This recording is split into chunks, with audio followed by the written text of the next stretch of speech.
Hello guys, how are you? Yes, you are welcome to SGP TV, and it's me once again, Sekuru Gudo Picture TV. So today I have another issue that I want to address in the Chivara. All my videos and writer are today talking about Cape Town and music, blah blah blah blah blah. So yeah, I have an issue that I want to address to Capetown Artist. My artist Eku Cape Town, you need to listen to this very, very careful. My artist Cape Town, you don't have respect now to other industry players, to other key players who play certain parts industry, music or art Cape Town. A lot of times panoitwa madiscussions unonzwa uchinzi kuZimbabwe vananingi maproducer ekuzimbabwe ari kurira ndo chaivo chaivo vanonyatsogona kuproducer music. Haikona zvatiri kuita, tiri kutamba muno takauya kuzotsvaga mari. Guys, unenge uchiudza munhu ane equipment ye15,000 to 20,000 kuti ari kuita zvekutamba, munhu ane makore more than 10 ari producer kuti ari kuita zvekutamba. Are you serious about that? Are you serious? Okay, this is what happens when you do like that. Ndoskani kuine mutauro ya unonzi charity begins at home. Uhunu netsika zvinotangira kumba kwenyu. Right now you are in Cape Town and you boast yourself ndakaenda kuZimbabwe ndonoputika ndokwandonoita chaizvo. You are wasting your time and you are lying to yourself. Maproducers ari kuZimbabwe anotsvaga background yako kuti wambenge uri munhu akaita sei. Munenge muchionekwa, munenge muchinzwikwa, mofunga kuti tiri kufarirwa tikavataura mazita avo kuti vakapenga.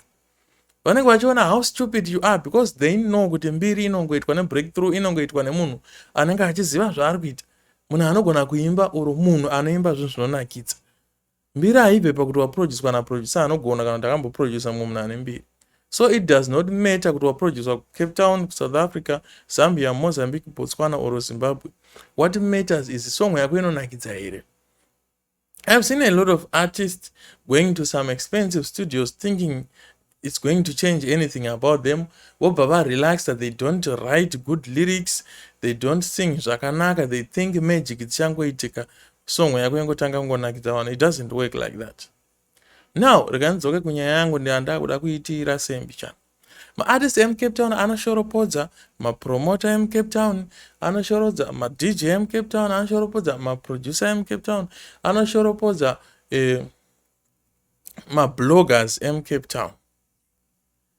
I've seen a lot of times where artists in Cape Town are actually sending money back home to Zimbabwe kuvanhu vari kuZimbabwe kuti advertise zvinhu zvedu, tipushirewo ma-works edu. Really? And I asked myself, but very serious here. You have other people who can do that job here in South Africa, but you prefer to send money to someone who is in Zimbabwe kuti apushe ma-works ako. Apushe ma-works api aanenge achifana kupusha in Zimbabwe. Kwausiriwo uda kuzikanwa nani? Okay, ukazikanwa nhasi, what are you going to do about it? Ukanzi uya kuZimbabwe mangwana uimbe, can you go uchisiya basa rako? You can't. It's just a waste of time and inonzi hypocrisy.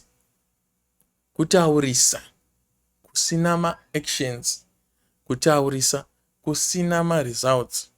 So I've seen that. I've seen a lot of artists losing a lot of money.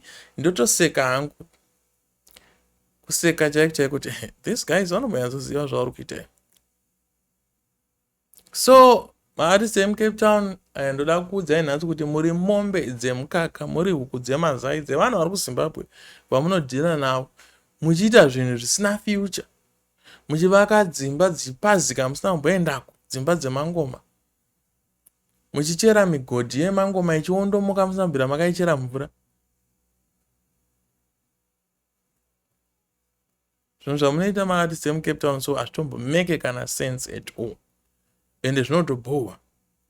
The best thing chamaita so far chamatora number one kushoropodza ma-producer, ma-promoter nema-DJ. Ndo zvamatora number one. What are you doing here in South Africa, here in Cape Town to promote yourself? You are not shooting music videos. You are not participating on social media. Munhu chaiye ukagadzira rhythm kuti munhu anoone uri waproducer rhythm kuti munhu anoone song yake wakauploada haakwanisi kuenda unoona song yake chai kana kushare song yake. They can't. Asi munhu akaproducer naproducer ari kuZimbabwe uko anomhanya kubva anyora zita raproducer wacho kumberi kwesong yacho kuti produced by Nenge agoipusha zvokungamena. Ukamuproducer song here in Cape Town haapushi ngaaproducwe kuZimbabwe kune mumwe producer ane mukurumbira unzo. Anomhanyisa zita raproducer ndiro rinenge riri pamberi. I've seen that. Kazvaona hangu zvichiitwa rakakuti rega ndinyarare zvangu. So that is what happening nema-artists in Cape Town. Vari kutema bazi ravakagara, vari kumamira mavanodyira. And normally what happens is ukamamira munhu maunodyira, ukazodya zvinhu izvozvo unoita mudumbu musingaite. You can even die. Unoita cholera, a lot of things. It's unhealthy. You cannot tell me kuti munhu angati kuproducer music for the past 4-5 years achisa effort yake yese asingarara achidi otaura kuti haana zvaari kuita. Really? Iwo ndione zvauri kuita manje. I have seen that.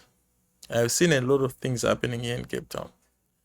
KuZimbabwe ukaproducer kasina kana zita kanotoproducer music igotoitambiri igototenderera. Why don't you support your producers and respect them?